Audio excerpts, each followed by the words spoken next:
Pero mientras tanto hay una situación financiera del país que es realmente insostenible si no se toman medidas urgentes. Le vamos a preguntar si es tan así a Raúl Hermida, especialista en materia financiera y contable y sobre todo de todo lo que acontece en el país.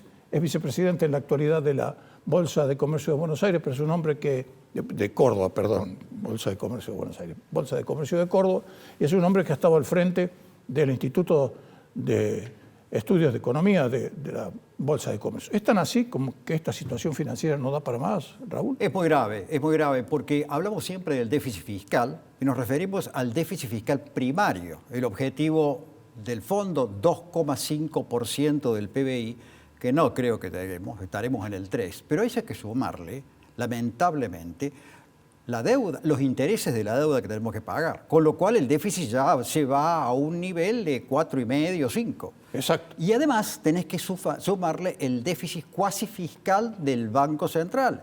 El Banco Central tiene un pasivo de 35, 38 mil millones de dólares, ¿no es cierto?, que generan intereses todos los meses, todos los días.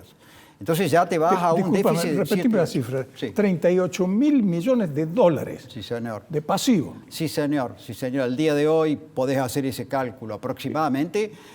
¿Y una tasa de interés que está en cuánto, más o menos? Anual. A nivel con lo que pasa en Estados Unidos. Es muy difícil proyectarla para todo el año, pero tomemos el caso... Sobre todo cuando cambia en Estados Unidos. Sobre todo, pero toma el caso del año pasado. El año pasado el déficit cuasi fiscal fue 3,4% del Producto Bruto Interno. Ahí tenés una referencia de todo esto. Pero al tipo de cambio informal, la deuda es esa. Si tomás el oficial, es muy superior a ese importe. Por lo tanto, al déficit fiscal del gobierno, del sector público no financiero, con los 3 niveles, tenés que sumarle, además, el cuasi fiscal, con lo que te vas a un 7-8% del PBI. La situación es grave, es complicada. Eso es una cosa única en el mundo, prácticamente. Yo no creo que ni Venezuela puede tener... Además, el Banco Central esteriliza. Cuando hay exceso de dinero, esteriliza, pero queda en el Banco Central. En algún momento, los bancos le pueden decir, dame el importe de las LELIQ, y ahí, claro... Para colmo, en esa situación, la demanda de dinero está cayendo. ¿A cuántos billones? Porque debe estar llegando a nivel de billones la LELIQ, ¿no? La LELIQ están aproximadamente, pongámosle 23, 24 mil millones de dólares, más base monetaria 13, 14, te da los 38 que te acabo de mencionar recién. Es una masa muy importante de dinero que está ahí y que es una espada de Damocles sobre la economía argentina. De manera tal que ese tema hay que abordarlo en algún momento. Es un tema muy de coyuntura, Gustavo. El problema es que un ministro como Massa hoy no puede pensar exclusivamente en ese problema para dentro de una semana, semana y media. Tiene que tener también una visión de largo plazo porque si no, ¿qué sentido tiene?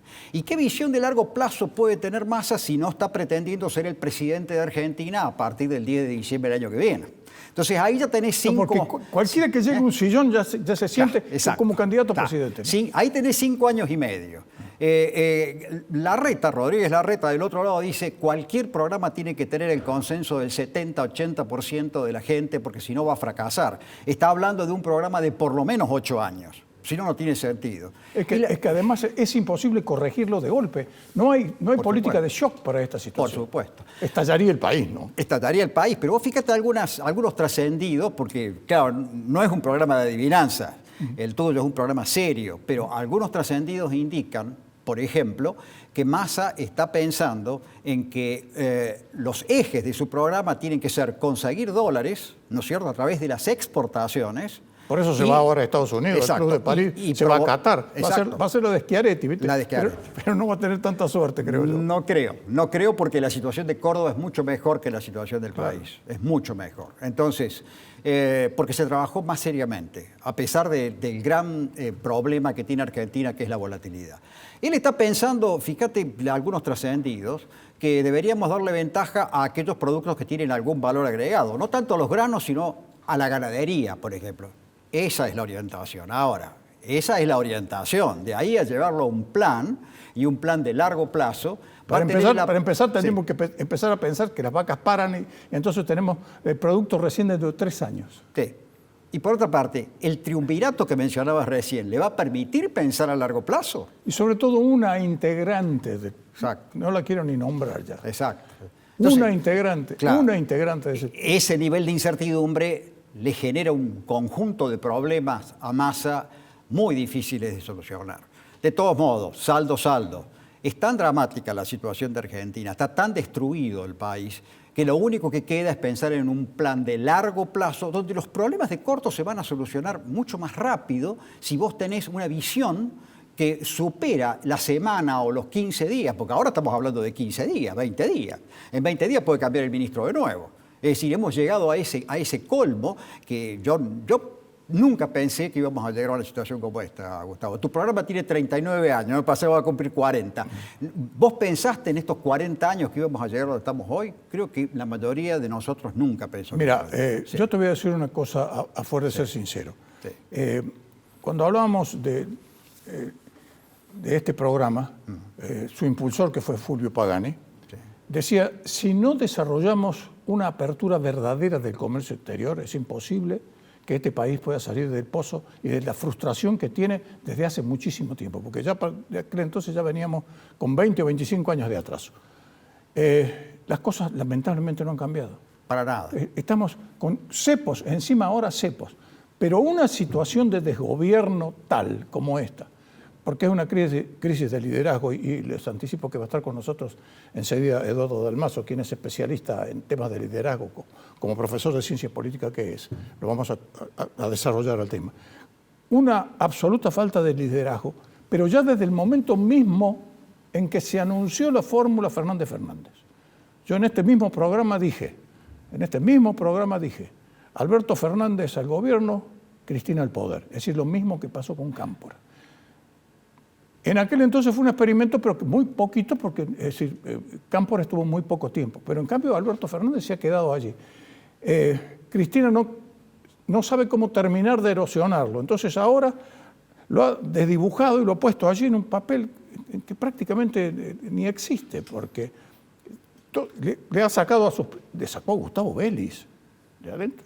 Es decir, le queda únicamente Miguel Pese. De su cuño, de su propia tropa, el único que le queda importante, claro. Alberto Fernández. Bueno, pero encima de eso, la tenemos a Cristina Fernández de Kirchner con una imagen negativa altísima, al igual que Sergio Massa, al igual que Fernández, donde hoy ha sido directamente casi vituperada por el fiscal que está analizando las cuentas relacionadas con Lázaro Báez. Ha presentado un nivel de pruebas que nosotros, que lo seguimos de cerca, vos y yo, nunca nos pensábamos que sería tan inmenso. Le ha desmenuzado, le ha sacado todos los pelitos, uno por uno, de cada uno de las trapisondas que se han hecho en este país a lo largo de los años. Fueron a lo largo de 10 años. Gustavo, y con un agravante, la tasa de riesgo país, que se mide permanentemente, hace una semana indicaba que teníamos un riesgo más alto que Ucrania y que Rusia. Hemos llegado a ese punto, sí. ¿No es cierto? Entonces, la desconfianza es muy grande y es muy difícil la tarea que hay por delante. Ahora, mira un dato. La Argentina es una de las economías más cerradas del mundo. Está entre las 4 o 5 economías más cerradas. ¿Cómo se mide eso? Se suman las exportaciones menos las importaciones y se toma como cociente del PBI, del producto. Una de las economías más cerradas del mundo, ¿no? Y además, una de las economías que ha crecido menos. El Banco Mundial hace un estudio para 140 países y dice, el Congo es el que tuvo más recesiones en estos últimos 70 años. Le sigue Argentina, 140 países. Entonces, fíjate otro caso... guerras civiles, absolutamente con todo, el Congo. Total. Mirá el caso concreto de un estudio que hizo la Bolsa, desde el año 97 hasta el año 2019. El país dentro de nuestra región, no nos vayamos al Congo, vamos a Sudamérica. Dentro de la región, el país que más creció, o uno de los que más creció, Perú. Creció 10 veces. La Argentina, 10%. El que menos creció.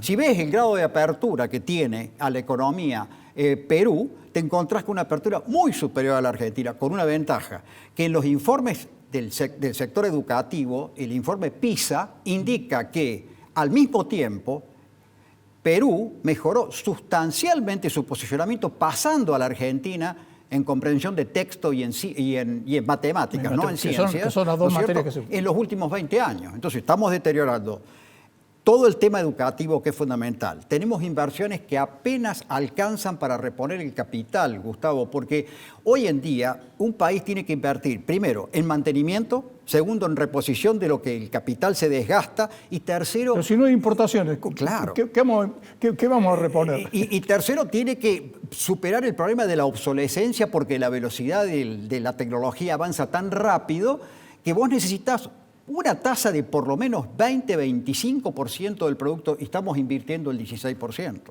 En esas condiciones se hace muy difícil, como decís, también cerraron las importaciones, entonces hoy tenemos algunos casos, concretamente en la bolsa, de gente que tiene ingredientes para 20 días, y si le falta un ingrediente en la mezcla, hay que parar la producción. Empresas de 200 personas, 300, casos concretos, ¿no es cierto? Entonces, bueno, Massa se encuentra con un verdadero problema, muy difícil de resolver, y lo primero, hay que ordenar la casa. Ordenar la casa significa, no se puede seguir con este déficit fiscal, ni tampoco con este gasto público, porque la presión impositiva está asfixiando a la empresa privada, que es la que puede sacar el país adelante. Lamentablemente, en esas condiciones, va a haber que tomar medidas que son difíciles, complicadas, pero que son esenciales para poder pensar un poquito más allá de la semana o de las 2 semanas de tiempo, que es el horizonte que hoy tenemos en Argentina. Claro, y lo que pasa es que está el contrapeso, porque eso es lo que manda la ortodoxia económica. Y resulta que la ortodoxia, no es otra cosa que la realidad, es algo que para el sector kirchnerista no existe. Y que son los que tienen, es decir, la voz cantante dentro de todo este tema. Lamentablemente es así. Hay economistas muy reconocidos, como Sargent, por ejemplo, que piensan que para este nivel de inflación que tiene la Argentina, en este proceso multicausal de la inflación, la más importante de todo es la emisión monetaria. Y nosotros en emisión monetaria estamos exagerando porque... No, pero si Kicillof dice que no. Y es el principal asesor de Cristina Kirchner. Ese es el problema. Vos tenés 3 formas de financiar un déficit grande como tiene la Argentina. O bien aumentar los impuestos, imposible en Argentina. Ya no se puede. Y no se puede. O bien pedís prestado, no tenemos crédito. Salvo el crédito que conseguimos la semana pasada con una tasa demencial, más de 100%. Y a la falta de crédito y a la falta, como te decía, de posibilidades de aumentar los impuestos, lo único que nos queda es emitir. Pero los argentinos hemos encontrado una cuarta forma, la cuarta dimensión de enfrentar el déficit, que es consumiendo nuestro propio capital. Y eso es lamentable, porque el país va perdiendo capital. Y hoy, sin el capital, el trabajo no tiene la productividad media, que es el problema más grave que tiene la Argentina, que se necesita para poder tener un puesto de trabajo estable y con salarios crecientes. Esa productividad está cayendo por falta de capital. Y la falta de capital se debe a la falta de inversión, que es un problema de confianza, es un problema de orden cultural y moral más que económico, que influye sobre el sistema productivo.